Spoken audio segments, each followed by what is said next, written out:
Hello everyone, কি অবস্থা বন্ধুরা? কেমন আছো? আমি আব্দুল মালিক আশিক। আমাকে তো আপনারা সবাই চেনেন মোটামুটি।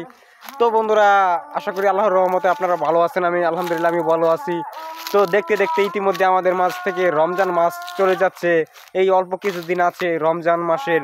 তো আর এক সপ্তাহ পরে আমাদের পবিত্র ঈদুল ফিদুলের নামাজ শুরু হবে। তো বন্ধুরা, আমরা সবাই চেষ্টা করব ভালোভাবে ঈদের নামাজটা আদায় করতে, ঈদ করতে। তো বন্ধুরা, এখন হয়েছে চৈত মাস, বাংলায় চৈত মাস আমাদের পূর্বপুরুষরা বলে গেছে চৈত মাস নাকি দারুণ একটা অভাবের মাস। তো চৈত্র মাসে কি আর ঈদের মজা কি আর হবে, অভাবের মাস। তো বন্ধুরা, দেখতে পাচ্ছেন আকাশে কেন বৃষ্টি নেই, বৃষ্টি নেই। তো বৃষ্টির কারণে এই মানে জঙ্গল মরে যাচ্ছে, গাছগাছালি মরে যাচ্ছে এই ঘাস দেখেন তো মরে, সব কিছু মরে শেষ হয়ে যাচ্ছে।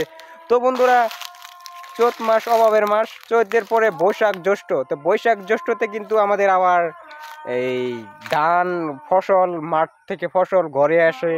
তো বন্ধুরা, দেখতেই পাচ্ছেন আমার পাশে একটি কাঁঠাল গাছ, যে আমাদের আপনারা সবাই চেনেন জাতীয় ফল হচ্ছে কাঁঠাল। এই হচ্ছে সেই কাঁঠাল, গাছে কাঁঠাল, এই হলো সেই কাঁঠাল। তো এই কাঁঠালটা বৈশাখ জ্যৈষ্ঠতে কিন্তু এই এখনো ছোট, মেঘ বৃষ্টি পড়লে কাঁঠালটা আরো বড় হবে। প্রায় আরো 3-4 কেজি ওজনের, 5 কেজি ওজনের কাঁঠালটা হবে। তারপরে বৈশাখ জ্যৈষ্ঠতে ওই কাঁঠালটা আমাদের খাওয়া যাবে আর কি। আরো বন্ধুরা, এই সিজনে আম আসবে। বৈশাখ জ্যৈষ্ঠ মাসে আপনাদের কাছে আসবে আম, আসবে লিচু, ওই জাম, এগুলোর আর কি ওখানে ফুল আইতেছে। ওই ছোট ছোট করা আছে, তো বৃষ্টি পড়লেই তো এটি আর বড় হবে। তা খেতে খেতে আর 2 মাস পরে বৈশাখ জ্যৈষ্ঠতে।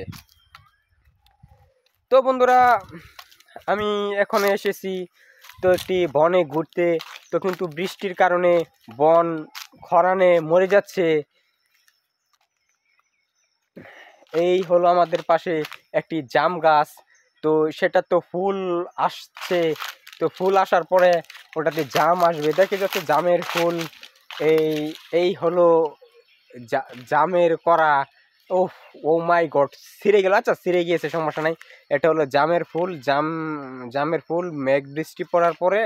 তো এটাও ওই কাঁঠালের, মানে আমাদের বৈশাখ জ্যৈষ্ঠতে কয়টা ফল একসাথে পাওয়া যায় দেখা যাচ্ছে। আমাদের জাতীয় ফল কাঁঠাল, আম, জাম, লিচু ও বিভিন্ন ইত্যাদি এই ফলটি আর কি আমাদের পাওয়া যায়। তো গাইস, আমি আব্দুল মালিক আশিক ইউটিউব চ্যানেল থেকে বলছি। তো আমার ভিডিওটা কে কে কোন দেশ থেকে দেখতেছেন তো অবশ্যই কমেন্টে জানাবেন। আশা করি আপনাদের ও ঈদের খুশি কিন্তু ভুলবেন না কিন্তু। যেহেতু চৈত মাস, অভাবের মাসের ঈদ, মোটামুটি ভালো অভাবে কাটিয়ে দিবেন।